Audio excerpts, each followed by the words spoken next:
Okay, let's get started. So, hi everybody, I'm Christine Sotelo from the Division of Drinking Water, and up next is Lance Reese. He is currently the Chief of the Loan and Grant Administration Section within the Division of Financial Assistance. Prior to transferring to the Water Board, Lance served as the Chief of the Technical Programs Branch within the Division of Drinking Water and Environmental Management of the Department of Public Health. He has the opportunity to serve in the capacity of the Pipeline Coordinator Unit Chief, as well as the Infrastructure and Financial Administration Section within the Drinking Water Program. Prior to coming to the Drinking Water Program over 4 years ago, he worked in private industry as a construction project manager and estimator on private and public works projects, primarily in the Bay Area, for approximately 12 years. Lance holds a bachelor's degree in vocational education with an emphasis on construction technologies and management. Please welcome Lance Reese.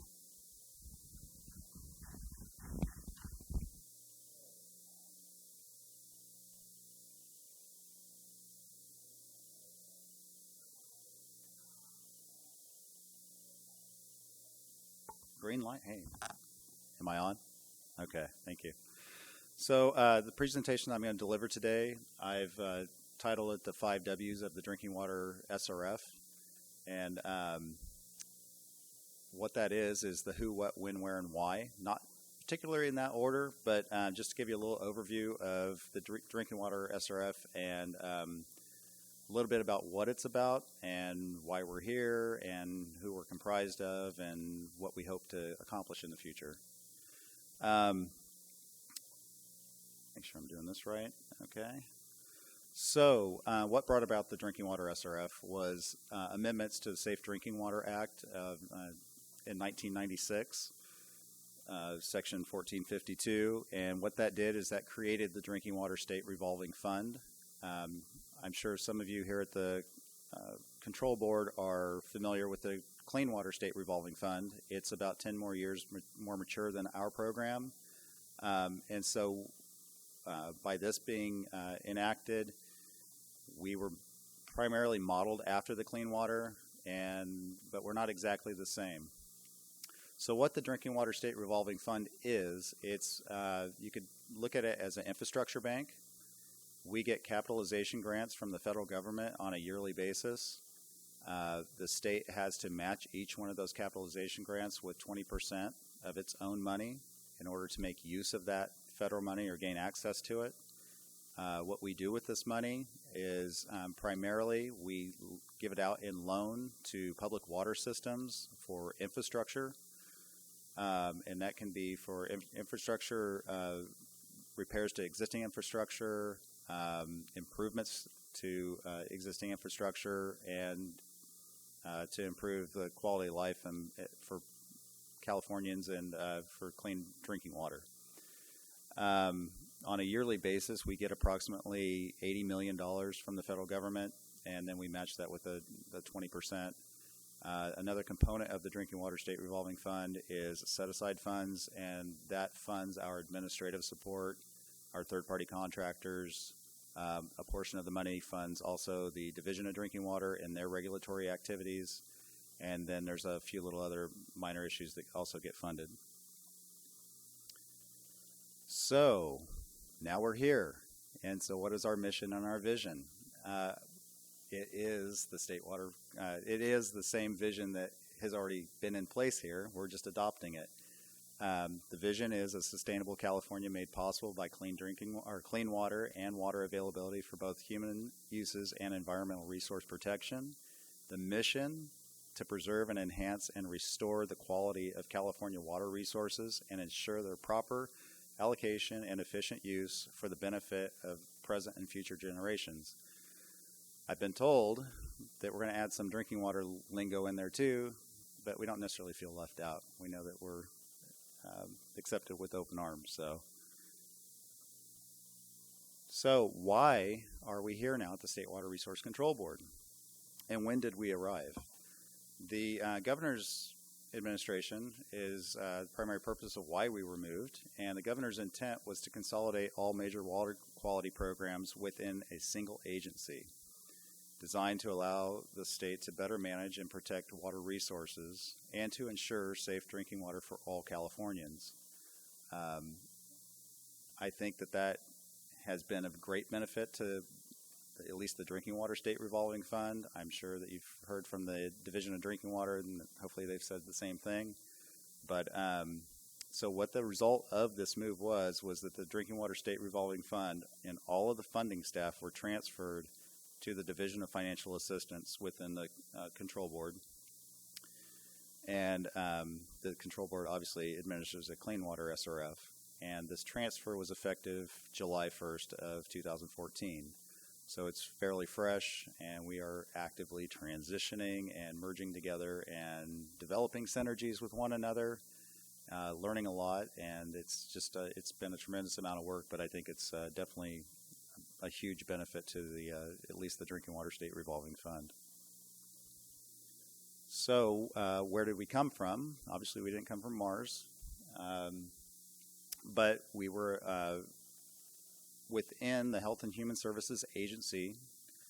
The department we were within that agency was the Department of Public Health, commonly referred to as CDPH.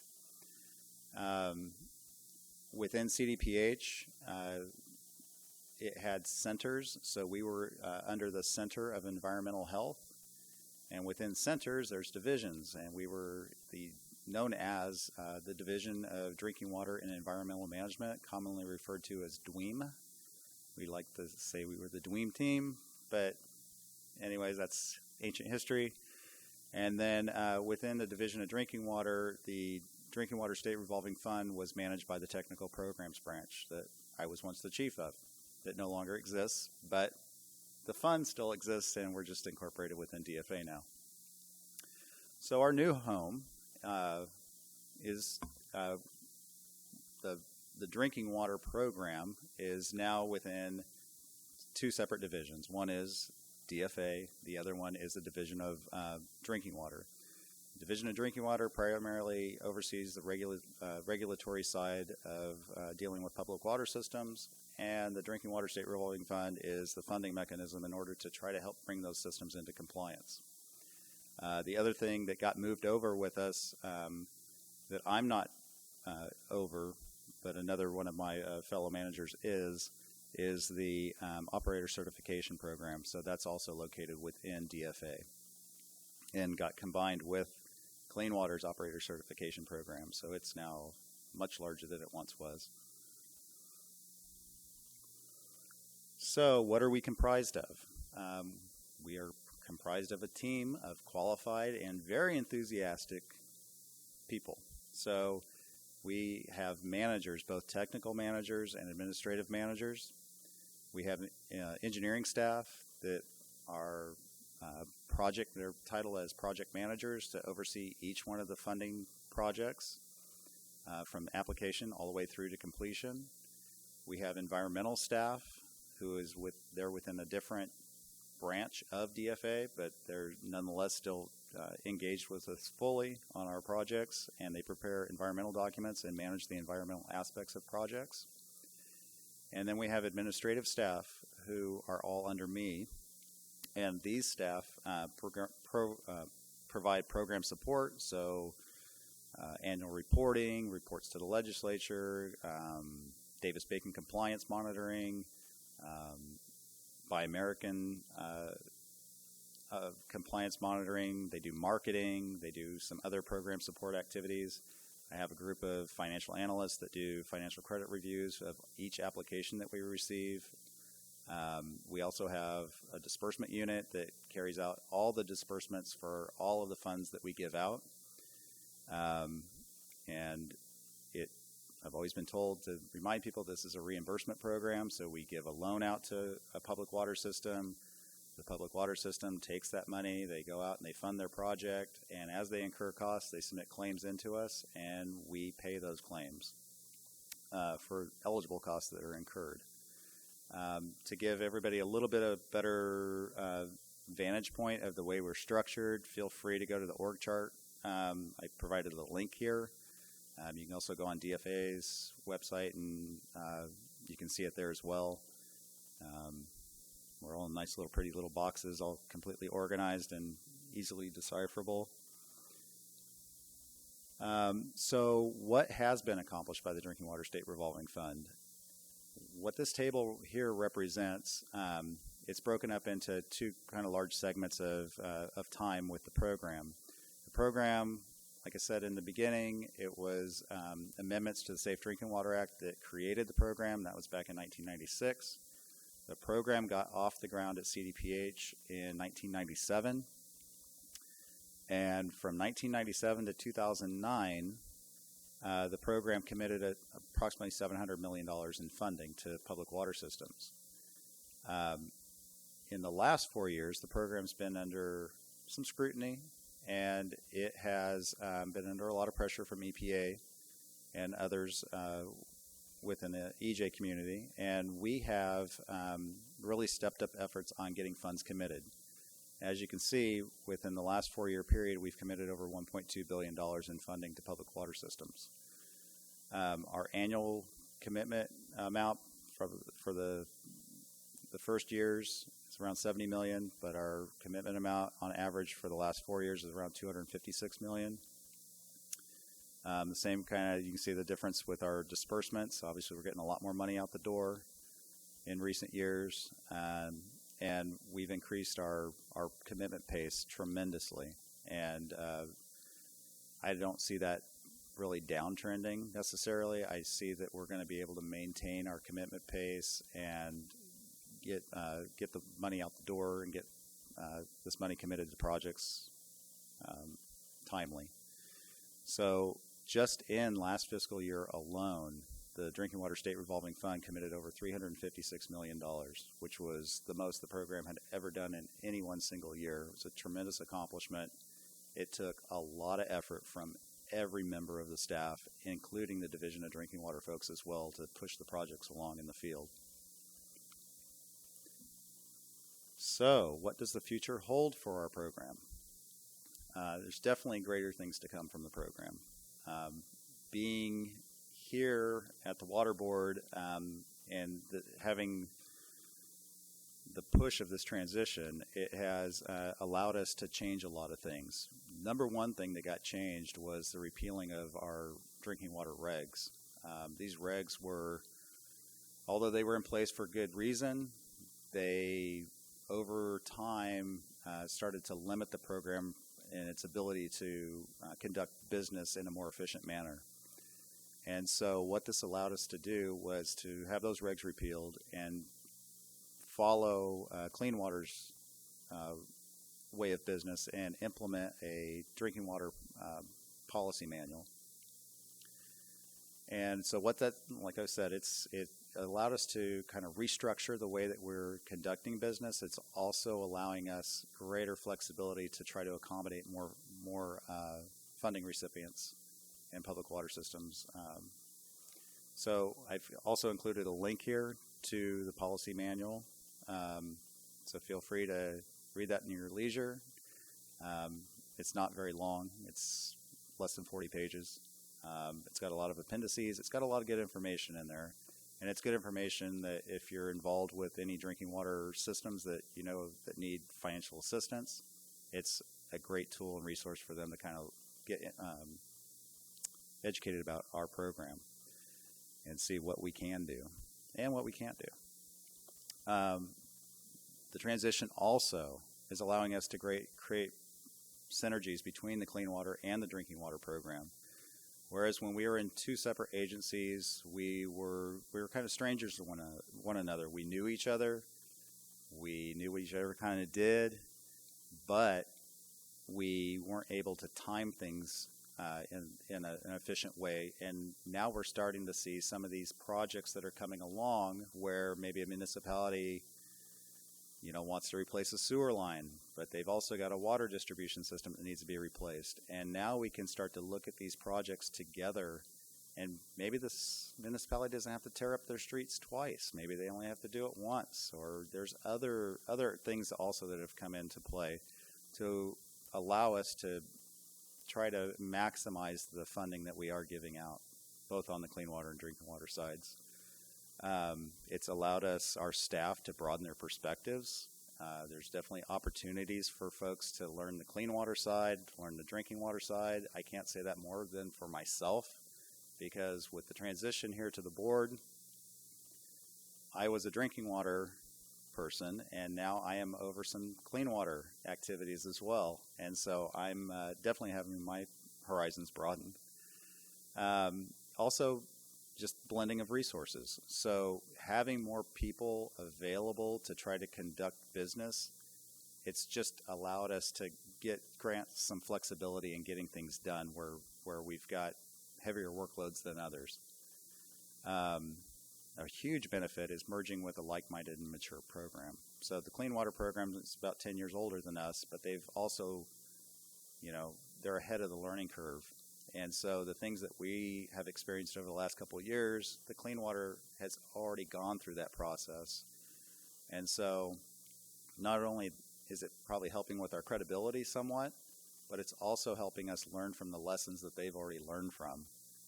And that I can't speak more about that. That's just fantastic. The other thing is it's allowing us a chance to align our databases. We use the same database, but it's not the same database. We had our own and they had theirs, but it's got the same name. It's known as the Loan and Grant Tracking System. We're building things to work together in unison with one another now. And that's a tremendous benefit as well because, like I said, having a more mature program that's developed their system more, now we're able to adopt that and hopefully make ourselves more efficient and be able to measure our progress better. And then as far as planning for the future, we are definitely, with the adoption of the policy handbook, able to broaden the horizons not only for ourselves but to grow the program, but for public water systems to participate in the program. So, I don't really see any negative issues with this transition. I think it's been a huge benefit to the program. And with that concludes the presentation. So if anybody has any questions, I've got my contact information on here, obviously. The other person that I would like to refer you to, if it's a technical question related to drinking water programs, is Dat Tran, and he is one of my co-section chiefs. He's not here today, but I'm letting you know who he is. So. And I want to remind everyone in the World Wide Web that they can email their questions to auditorium@calepa.ca.gov. That address is at the bottom of the screen.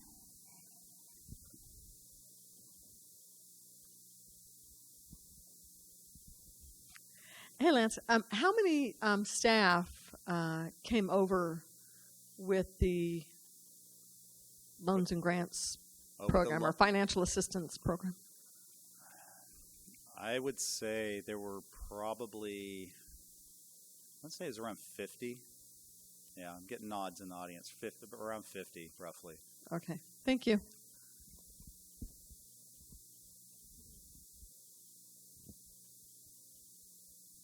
Okay.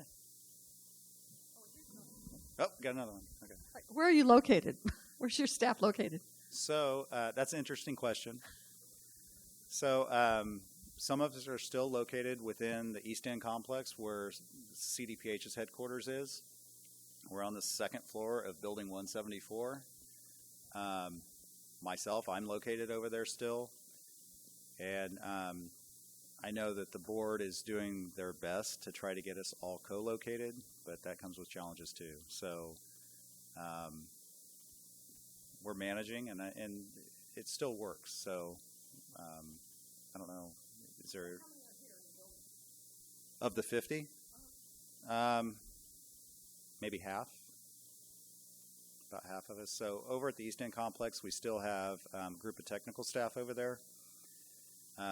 Our drinking water program isn't just made up of the Drinking Water State Revolving Fund, but we also administer funds for Prop 50, Prop 84, and a public water system drought response program that was started up last year with a small amount of general fund money. So over there right now in the East End, it's the engineers, myself, a few of my administrative staff, a couple credit review analysts, and some, just program support staff. So we're all looking forward to getting together in one home one day, but for the most part, we're making it work.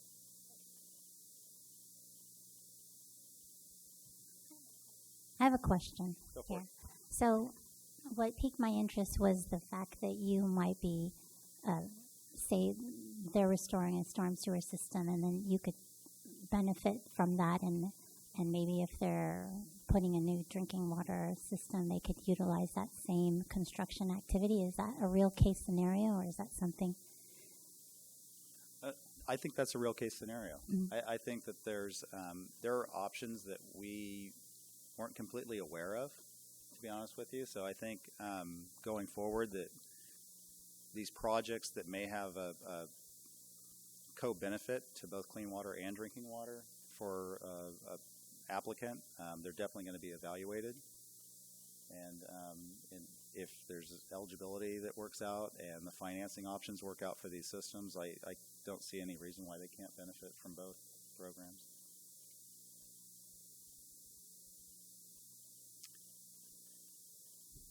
Okay, I think that's it. Thank you so much, Lance. Great. Thank you very much.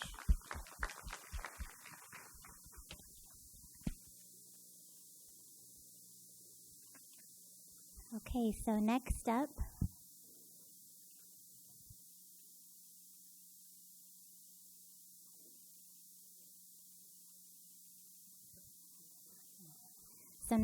is Alice Weber. Alice started working for the state in 1998 in the Drinking Water Operator Certification Program as a word processing technician. She has held several positions in the drinking water program before returning to operator certification as the manager of the program. Please welcome Alice. Thank you.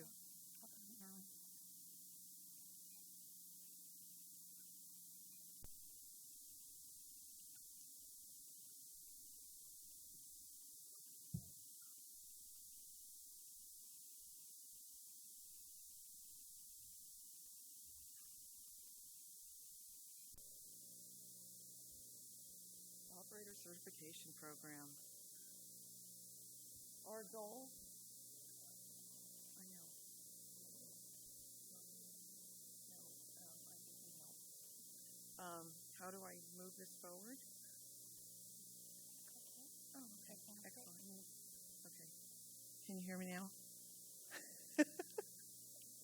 Okay.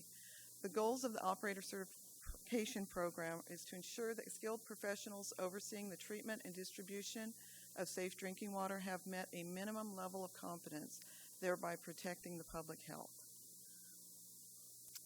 Little history on us. Back in 1971, we had a drinking water treatment operator program with about 13,000 certified water treatment operators.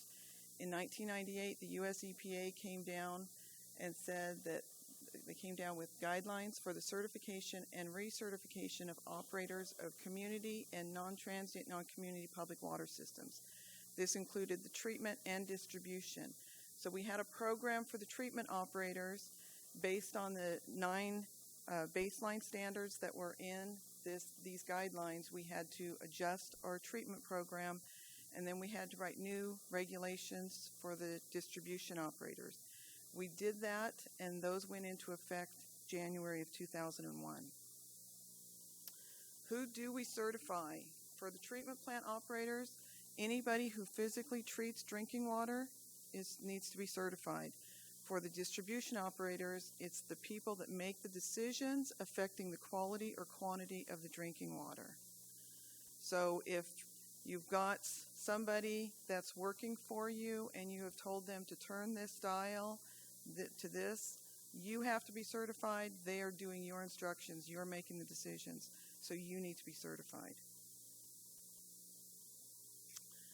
Our program currently consists of over 33,000 certified treatment and distribution operators. Approximately a third of those operators hold both treatment and distribution. Each year the unit tests 8,000 operators for exam. We have about half, a little more than half, that are past the exam and apply for certification. And then our renewals average about 10,000 every year, and they are in a 3-year cycle. The certification program staff, we came over to the board with 7. We added 2.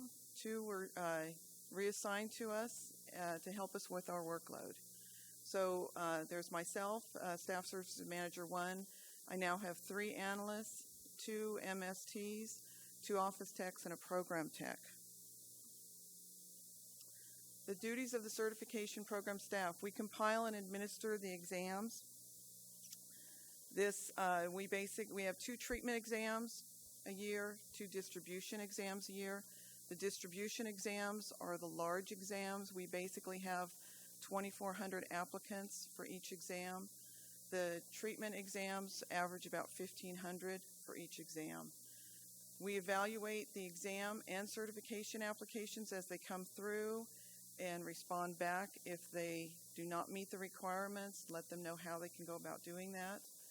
We evaluate educational courses, not only for the specialized training that's needed for the exams, but also the educational courses needed for renewal. Renewal applications are evaluated a lot based on those continuing education where they have the current number of hours. There are 5 grade levels. Grade 1 through grade 5 require different hours. So we evaluate those educational courses, the renewal applications coming back in. We provide guidance to the operators. The phones are very busy. With 33,000 operators we're dealing with, the phones are very busy.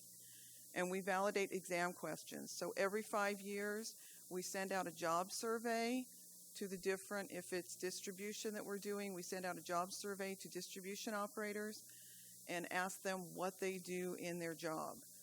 That then comes back to us. We have subject matter experts that sit down and evaluate whether there's a majority in the state that do that specific job, and then that type needs to be on the exams, as it is a statewide exam. Oh, I'm going backwards. Uh-oh, what am I doing wrong? I did again. Thank you. Okay, like I said, we have 5 levels of treatment and 5 levels of distribution. The certificates are valid for 3 years, so it's on a 3-year renewal period. The renewals do require continuing education.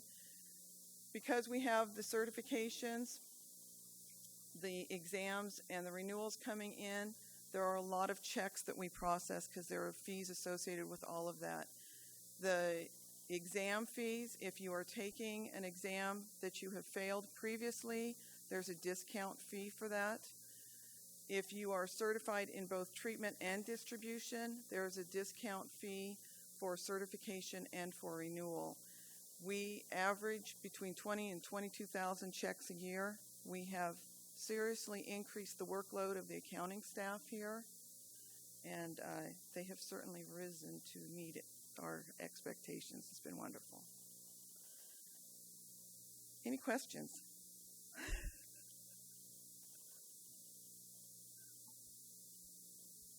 Oh, I'm sorry. I kind of was quick, wasn't I?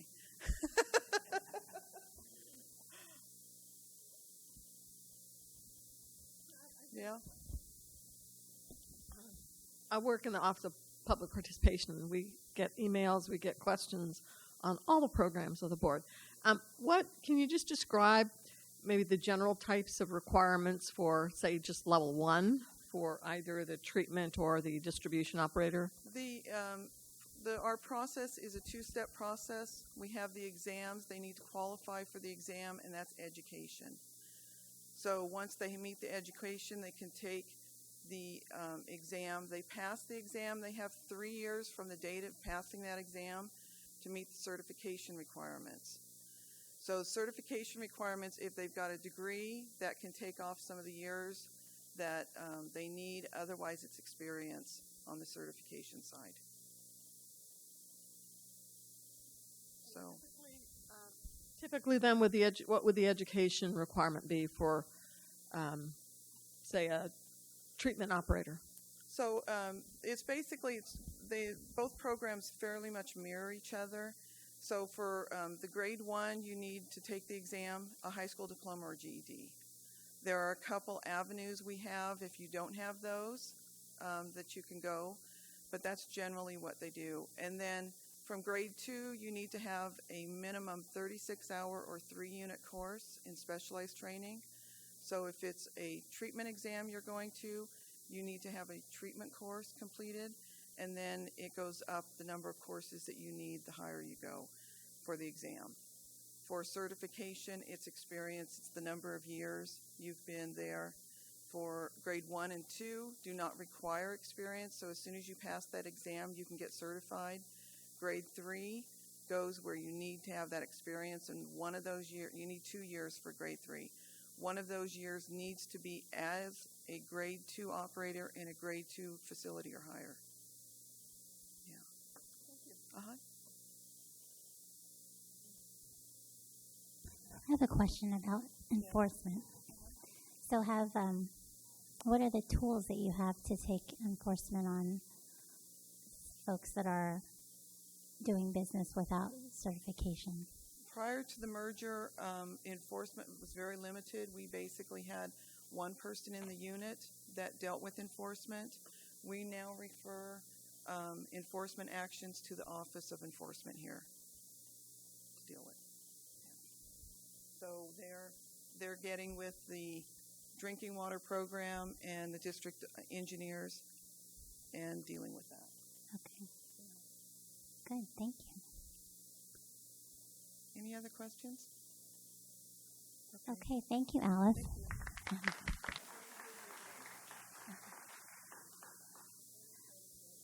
Yeah. We'll just move on to Larry Morgan. You could come up, Larry.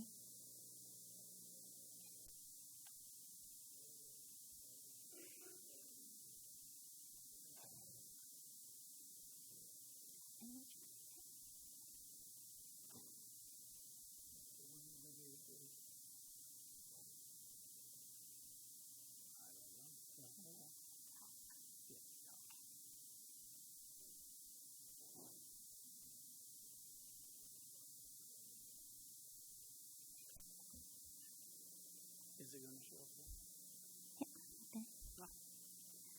Okay, let's welcome Larry Morgan. He was raised in the farm country south of Bakersfield, received an agricultural degree with emphasis in rangeland wildland management from Chico State. He's worked for the U.S. Bureau of Land Management and Forest Service for 34 years in specialties such as science, biological, and land use planning.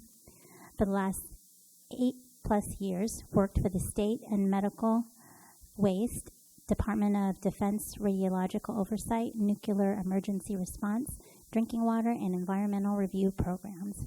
And he lives and plays in the Sacramento region. Please welcome Larry. Thank you. I'm the section chief for the Environmental Review Unit, which is 2 units. One is for the clean water side and one is for the drinking water side. The drinking water side originated from CDPH, and the drinking water there are about 5 of us over there in the East End complex. A similar amount are on the 16th floor for the clean water side, and we have some scientific aides that are also assisting us in this effort.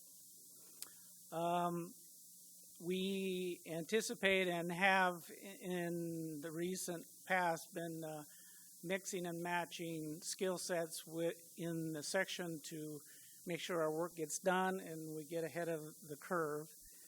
In the drinking water side, which is the focus today, on average, and please don't quote me on this, but I think there's about 150 units that come through that we review and primarily look at for CEQA. Now, CEQA is the California Environmental Quality Act of 1970, and its predecessor, NEPA, which is the National Environmental Policy Act, was in '69. There's slight differences between the two, but we're using CEQA. So a number of questions come up. Why don't we just use the NEPA document? Well, because we are tasked to use CEQA. So just want to keep that in mind when we move forward. Oop.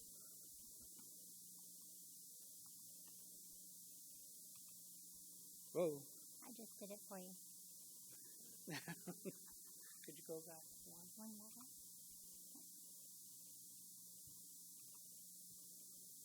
Okay. Those entities or agencies that use state and federal funding sources through the Water Board must comply with state and federal environmental requirements. If you actually have an agency or a water utility that can do it on their own, we don't necessarily have to use certain requirements, but we will still need to do CEQA on them, and they'll get a water supply permit. So that's most of the activities that we see, we're seeing funding sources, let's say for SRF, the State Revolving Fund, and the State Revolving Fund requires us to go through CEQA.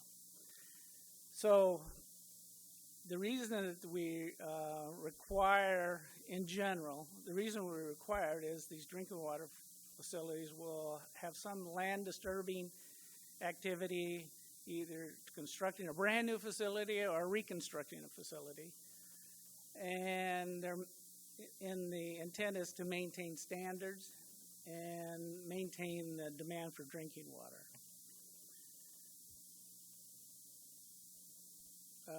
And the environmental review, like I said before, is the requirement for each proposed project.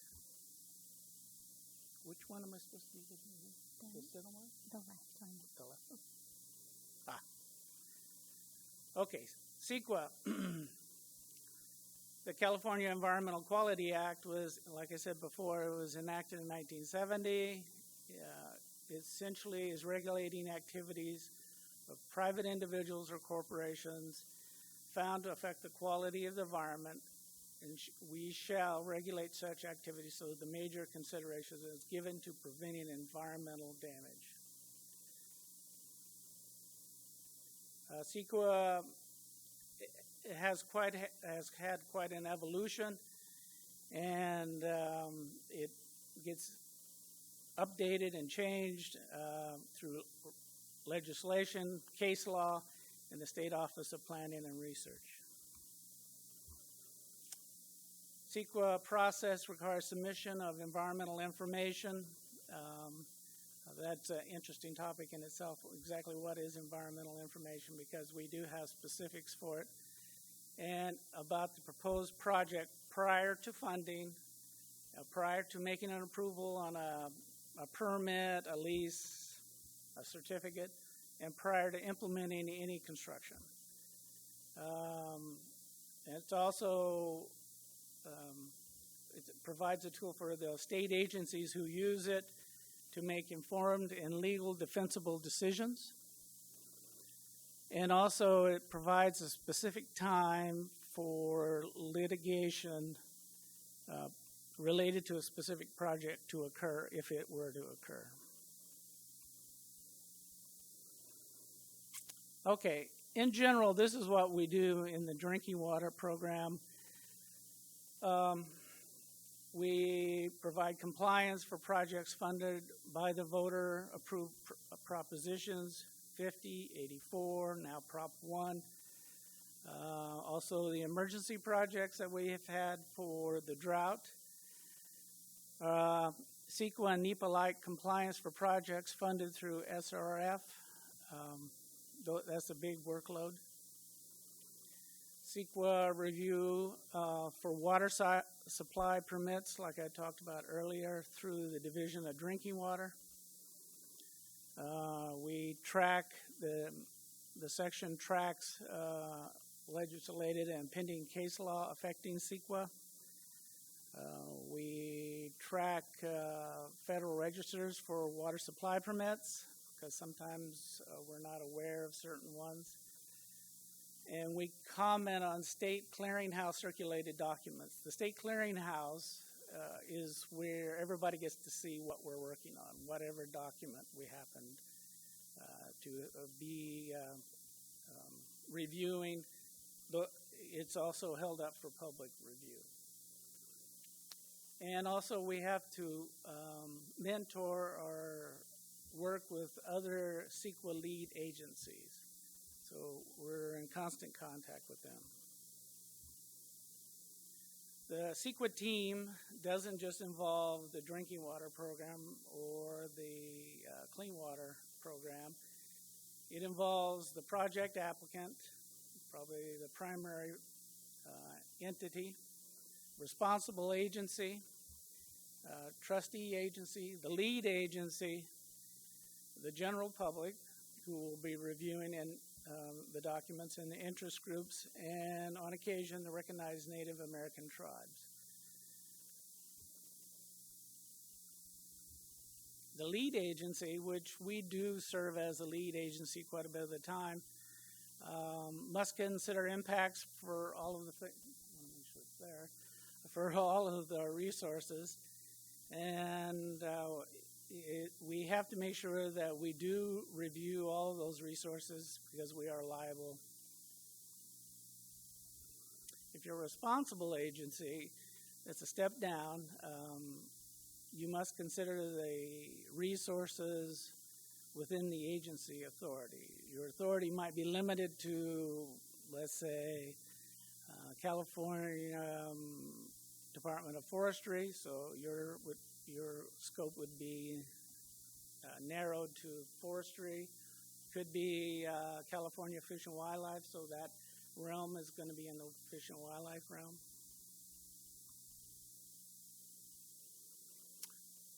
Water Board is a lead when the applicant is a private or a mutual or investor-owned water system, and no other public agency will act as lead. Sometimes we have difficulty getting public agencies to be lead, so we take over when it doesn't occur. Although we'd like those other agencies to do so, but sometimes we don't have much choice. Responsible when the applicant is another public agency. So our realm is much narrower now when you're responsible. And when another public agency has taken the lead role.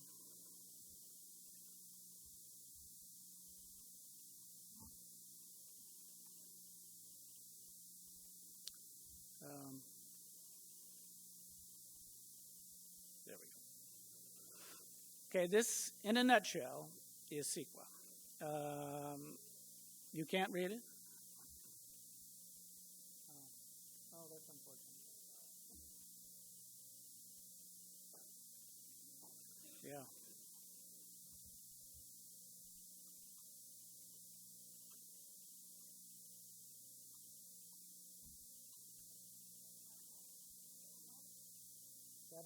Is that better? Better? A little? Can you read? Okay. On the upper left is the application. Most important thing. That's where everything starts. So you have to determine whether it's a project or not. And if it's not a project, then there's no need for further CEQA action. If it's ministerial, it's sort of perfunctory, that it can just be handled easily, then it's no CEQA action is required. Then it moves on. If there is a project and it's discretionary, and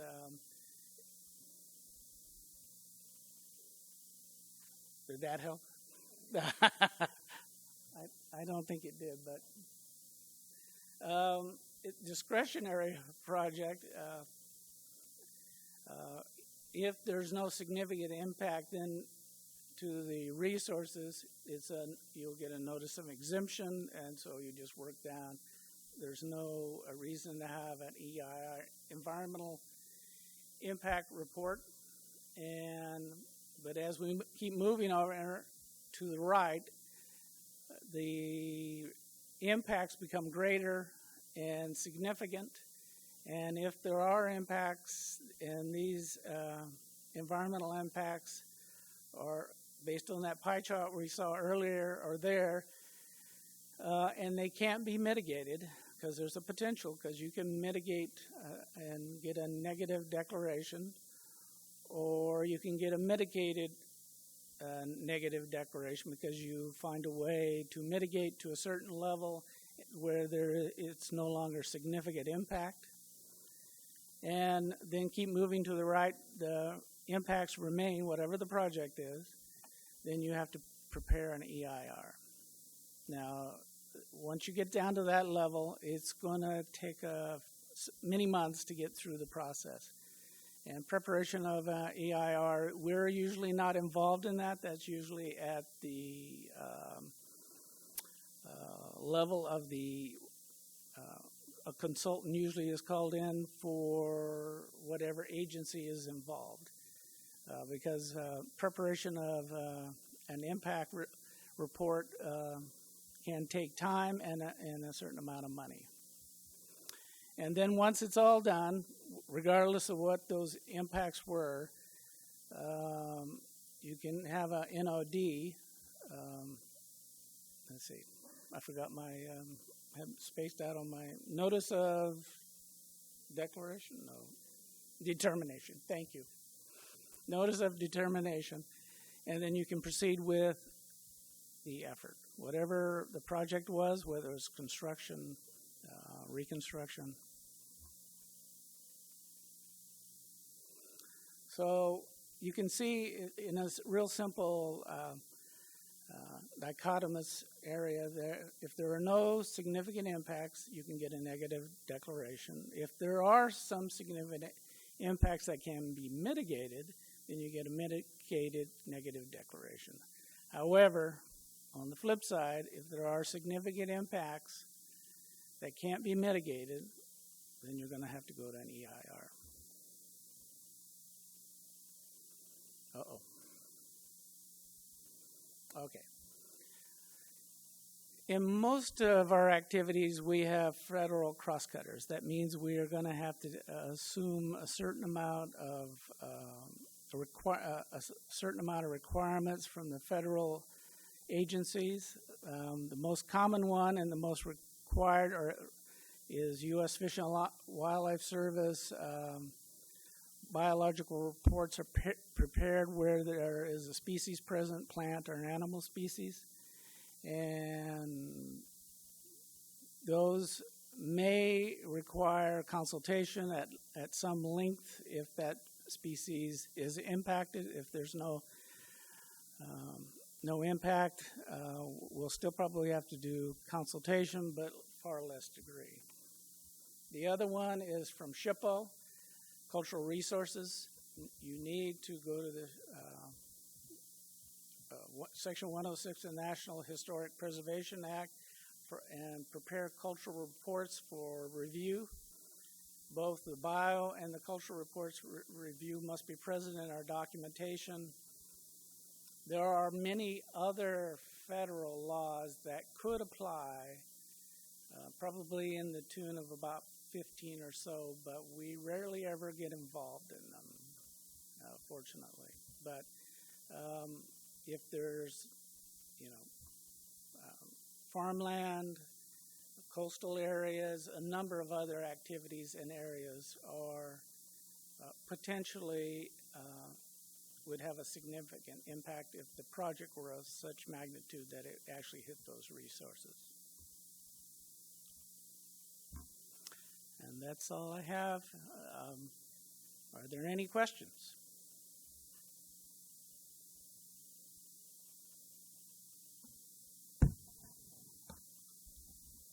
Larry, you mentioned that annually there's about 150 units. Right. By units, do you mean the applications, or what is it you mean? Yeah, excuse me. There's about 150 applications that we review. Not all of them get to the EIR, fortunately. Most of them are notice of exemptions or they're ministerial, and we don't really have to do a whole lot with them. But we still have to do an assessment and a review, regardless, to make sure that they are at that level. Any other questions? Yes, Cindy? Hi, I was just wondering how many projects you guys have to be the lead on for either mutual water companies or investor-owned water companies. And do you typically contract that out or have them contract it out and then just review their work product, or do you actually do the whole enchilada? Typically, we try to get them to do it. We don't have very many projects where we do it, where we take it on. And where we do take it on, we actually go to the Department of General Services, and they have contractors for us that we utilize for the analysis process, who go through the entire process, which we review their work, and we still go to the state clearinghouse and all those activities. But answer your question, I'm not certain how many we actually do, where we actually assume that the lead role. I'd say it's probably less than 10 in a given year. We have a lot of mobile home parks, Yes. and small mutuals that are going to need to install like arsenic treatment, and so that's going to be a big workload. Yes, it is.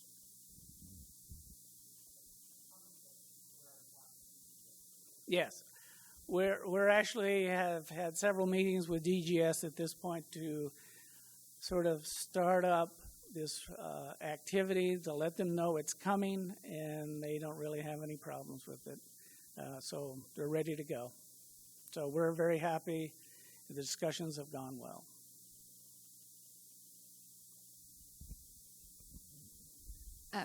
So with the environmental review, is that only happening within your section, or do any of the field offices deal with any of the CEQA type aspects, whether it's commenting on other documents or beginning the process of that review? We, as far as I know, for drinking water, in the drinking water unit, I think we're the only unit that actually goes through environmental review. However, there are some regional offices, district offices that we contact and ask specific kinds of questions if we have concerns. That's good to know. I'm with the academy at the Water Board, and we're offering a general CEQA class, and I got a question from one of the district engineers whether they should take it or not. So good to know. Thank you. Sure. No? Anything else? Okay, thank you, Larry. Thank you. So I have one question from the internet for Lance Reese. Oh. And the person wants to know if the applications and the awards requested, are they listed somewhere on the web page?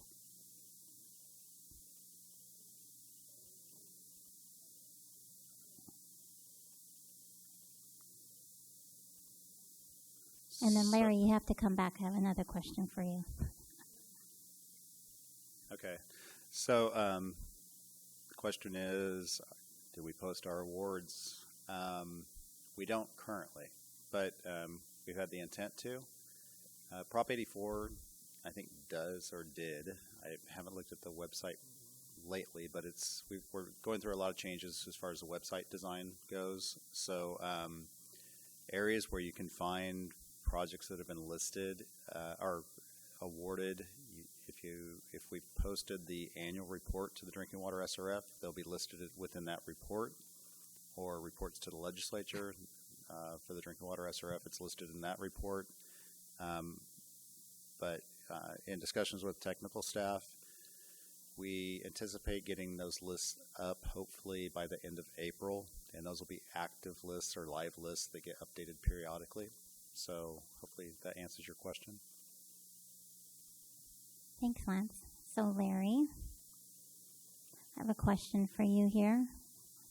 It says, even if you are now part of DFA, do you still handle review of environmental documents for the permits and projects that are not funded by the state? If I understand the question correctly, the projects that are drinking water related, let's just assume that that was the question. We do secret review for those projects. Okay, thank you.